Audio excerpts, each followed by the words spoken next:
kadib munaasabad ka dhacday xarunta safaaradda Soomaalida ay ku leedahay waddanka Belgium-ka gaar ahaan magaalada Brussels ayaa Jenaraal Cabdulaahi Gaafo Maxamuud waxa uu kaga dhawaaqay in laga bilaabo maanta uu baasaboorka Soomaaliga laga qaadan doono xarunta safaaradda Soomaalida ee Midowga Yurub ee Belgium-ka.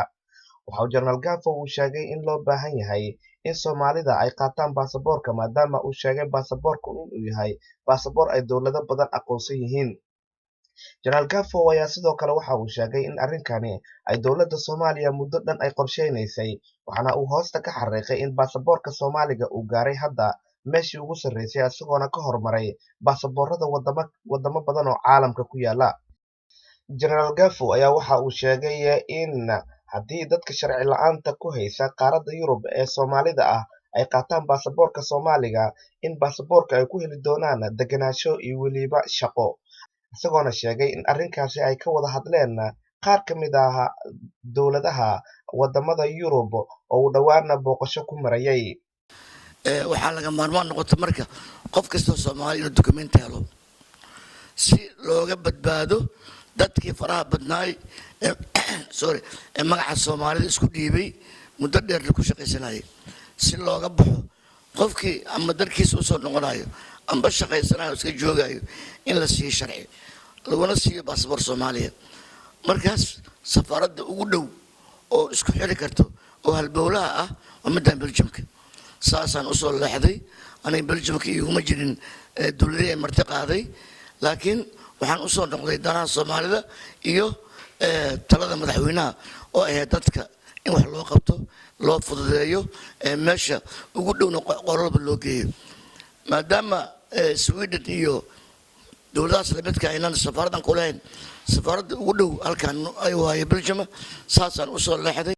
Qaar ka mid ah dadkii Soomaaliyeed ee goobjoogga ka ahaa munaasabadii lagaga dhawaaqayay in baasaboorka Soomaaliga markii ugu horreysay laga qaadan doono safaaradda Soomaalida ee Belgium-ka ayaa waxa ay arrinkaas u soo dhaweeyeen si weyn, ayagoona sheegay in ay tahay arrinkani farxadda isla markaasna ay doonayaan in baasaboorka ay si degdeg ah u qaataan. bismillaahi raxmaani raxiim.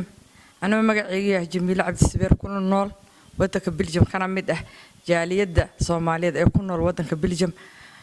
waxaan maanta aad iyo aad ugu faraxsanahay inuu Jenaraal Gaafo maanta mar labaad dib u furo baasaboorradii Soomaaliga ahayd, taasoo farxad weyn u tahay dadka ku nool waddanka Belgium iyo dowladaha jaarka la ah sida Jarmalka, Holland, kulli Norway, Sweden. aad bay ugu faraxsan annagana aad baan ugu mahad celinaynaa. bismillaahi raxmaani raxiim. magacayga waa Cali Aadan Geedi ku magac dheer Cali Luus. waxaan aad iyo aad ugu faraxsanahay oo aan safar dheer ugu imid waddanka Netherland in aan ka soo qayb galo xafladda lagu fasaxayo baasaboorka Soomaaliyeed. marka waa arrin aad iyo aad muhiim u ah oo dad Soomaaliyeed oo badan oo wax ay ku safraan u fududeynaysa. sidoo kale waxaa soo dhaweeyay arrinkan madaxda safaaradda Soomaalida ee Midowga Yurub ee Belgium. anigu ku hadlayo magaca safaaradda magacayga waxa la yiraahdaa Cali Maxamed Abuukar. howlaha qunsuliyadda badankood yani sida hawsha meesha ka socota iyo adeegyada la bixiyo waxaa yani safaaradda hadda mas'uulka ah aniga iyo Mr. Bilyan oo ah xogeyaha koowaad. marka waxaan maanta sharaf weyn noo ah in halkan ku soo dhaweyno oo safaaradda oo nala joogo generaalkeena weyn Jenaraal Gaafo oo mas'uulka weyn ah xafiiska immigrationka Soomaaliya iyo jinsiyadaha. waxaan jeclahay inaan maanta halkan ka caddeeyo in uu generaalka uu furay in السلام عليكم ورحمة الله وبركاته. ما أنت هرت وحاف فرحت وين أنا جيت هاي سفارة وتهاي شغالة سفارة وتهاي إن أنا هل كان ماركتي أم كسود وينه جنرال Gaafo ورنتي لا يقنين سومالي لا يقانو أو immigration كسومالي مدة بدن فرح كسو هاي رنتي ما أنت ما مولد لسان ودن كلسان أو شقينا أي كمديهن immigration هذا سومالي عاد بانو فرح سنة ماشي. Cabdulaahi Maxamed Xuseen Taajiro, warbaahinta qaranka magaalada Brussels waddanka Belgium-ka.